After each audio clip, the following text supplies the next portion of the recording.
Bismillahirrahmanirrahim. Assalomu alaykum muhtaram aziz yurtdoshlar, otaxon, onaxonlar.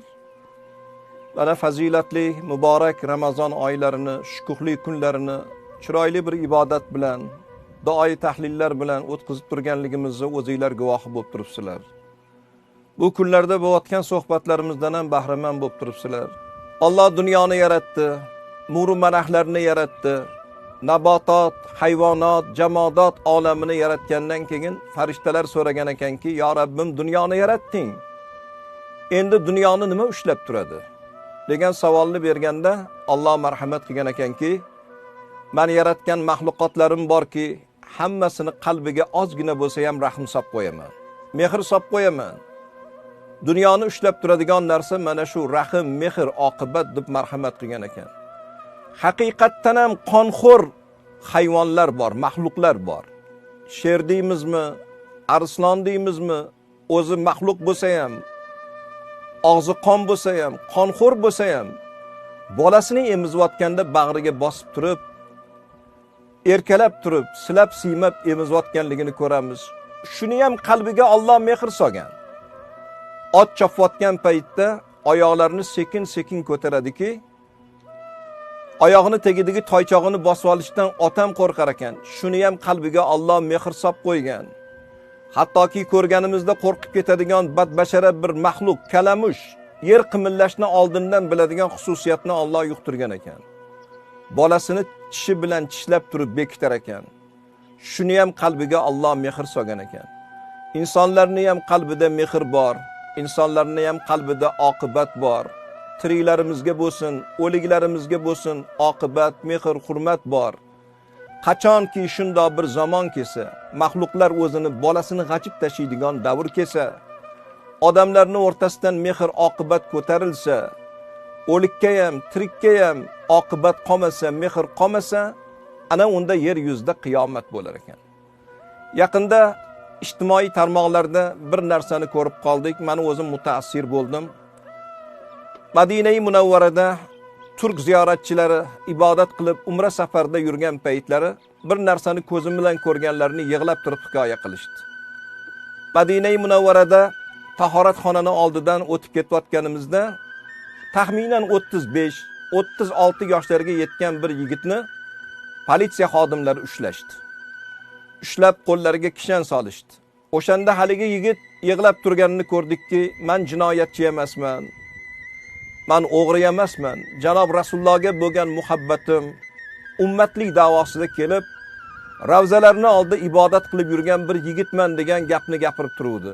Endi ko'zimiz bilan ko'rdik.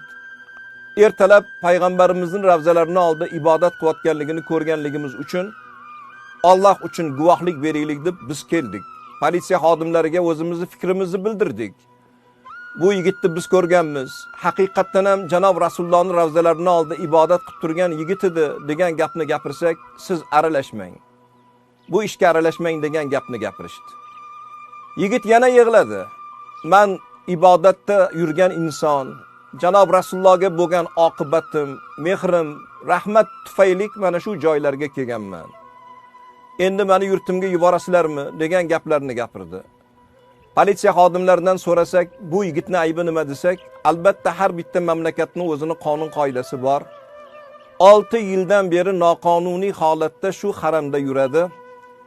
Albaniya davlatidan kelgan yigit bir necha bor ushlaymiz deb harakat qildik, lekin qo'lga tushira olmadik. Rasulullohning ravzalarining atrofida bekinadi, yo masjidga kirib ketadi.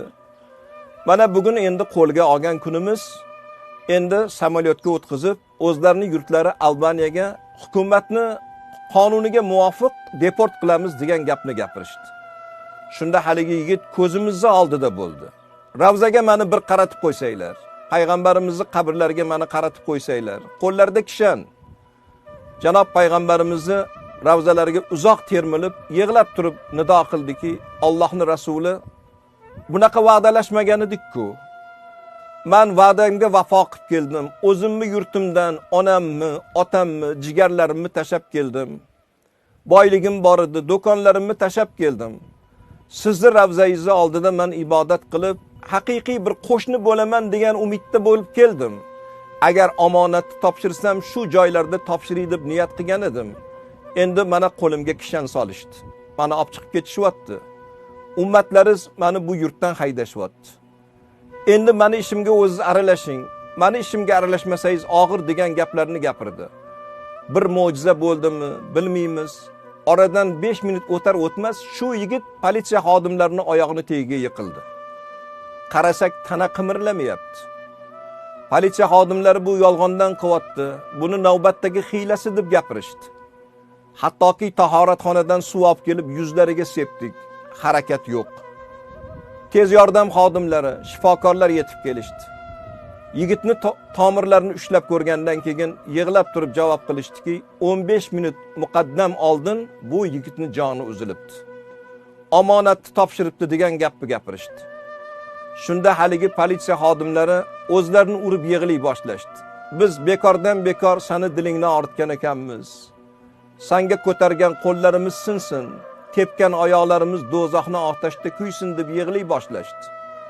Yigitni jasadini ko'tarib Jannatul Baqiya qabristoniga olib ketishdi. O'sha qabristonda mayitni yuvib dafn qilish tadoriklari ko'rildi. Buni ko'zi bilan ko'rgan haramdagi butun jamoat yigitni mayitning orqasidan borishdi.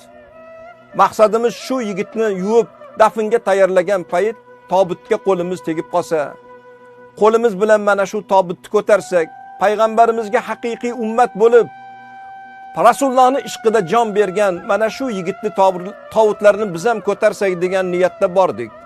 Lekin politsiya xodimlari bizning gunohimiz o'zimizga yetadi. Biz gunohga botib bo'ldik. Hali qiyomatda buni hisobi bor. Lekin shu yigitni janob Rasulullohning ishqida o'lgan, jon bergan ummatni tovutlarini biz ko'targanligimiz tufayli ajab emaski gunohlarimiz yengil bo'lsa, qiyomatda hisobimiz yengil bo'lsa, shu narsaga ijozat berasizlar, tobutni o'zimiz ko'taramiz deb o'zlari qabrgacha kuzatib borganligini guvohi bo'ldik. Bu 1 soatning atrofida ko'zimizning oldida bo'lgan ish. Ya'ni janob payg'ambarimizga bo'lgan oqibat, bo'lgan mehr, haqiqiy ummatlik da'vosini qilgan bir zotni qanaq qilib jon berganligini ko'rib mutaassir bo'ldik degan gaplarni gapirganlarni eshitdik. Bugun bu gaplarni sizlarning hukmingizlarga havola qilishdan maqsad, muhtaram birodarlar, ana Ramazon oylariga yetdik, ulug' kunlarga yetdik. Kelasi bu oylarga bu ko'rsatuvni ko'rganlar yoki iftorlik dasturxonlarda o'tirib, saharlikda billa o'tirganlardan qaysi birlarimiz bor, qaysi birlarimiz yo'q, qaysi birlarimiz yetamiz, qaysi birlarimiz yetmaymiz. Bir-birimizga bo'lgan oqibat, bir-birimizga bo'lgan mehr, bir-birimizga bo'lgan samimiy munosabatni yo'qotmasdan, agar oramizdan biron bir gap o'tgan bo'lsa, gina adovatda arazlashib yurgan insonlar bo'lsa, nizolashib yurganlar insonlar bo'lsa, Alloh uchun bir-birimizni kechirib, bir-birimizga bag'rimizni ochadigan fazilatli kunlarda turibmiz. Mana shu kunlarni qadriga yetib, g'animat bilishni Alloh hammamizga nasib etsin. Vassalamu alaykum va rahmatullohi va barakatuh.